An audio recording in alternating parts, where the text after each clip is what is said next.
Today we are taking a look at this game, Dungeon Maker. Dungeon Maker is an extremely simple roguelike dungeon management game. You use cards to equip your dungeon with traps and monsters in order to protect your Dark Lord. You choose from a random selection of cards from each invasion that you survive. They're not always the same set of cards, sometimes you'll have monsters, other times you'll have equipment. It's complete luck of the draw. To get anywhere in Dungeon Maker, you'll need to adapt a bit of a trial and error approach. Each Dark Lord has its own playstyle, and it'll take you a few days just to get used to how you want to set your dungeon up to best complement your Dark Lord. The controls are dead easy. During invasions, you only have to tap the screen to attack. Die! Die! Die! Oh god, die. Die, die, die. Die, die, die. I'm gonna die. Please don't die. Please don't die. I'm gonna die. Oh my god.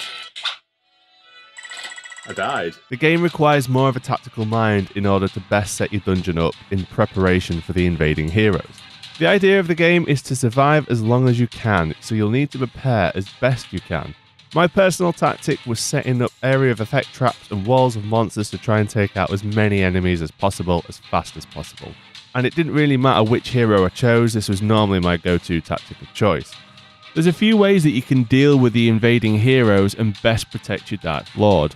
You can read all of the books that you physically can to make your enemies weaker and your monsters stronger. You can power up your monsters and deck them out with the best gear.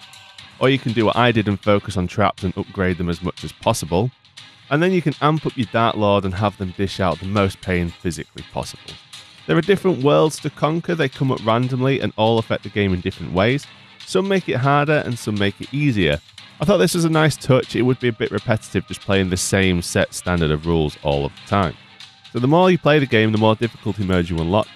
I found the starting difficulty ridiculously easy and borderline getting a little bit repetitive, but when I amped it up, it definitely made the game more interesting. If you're finding the game too easy, you can play on the trial mode. The trial mode offers special stipulations into playing the game, and they do make the game a little bit more challenging.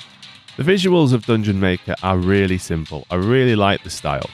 The sprite design especially. I love all the cute little monsters, they're just so adorable. And the heroes as well. The only thing I wish is that when you're in a different world, the visuals reflect this. So if you're in the library world, for instance, maybe there's books in the background, or just something really simple like that, just so you know that you're in a different place. Dungeon Maker will set you back about $2.99, which I think is a very reasonable price. And in terms of in-game purchases, there are some, but they are by no means necessary. You unlock the cards anyway by playing the game, so if you were to buy them, it would completely take that reward out of playing the game. The beauty of Dungeon Maker is in its simplicity. I love how easy it is to pick up and play.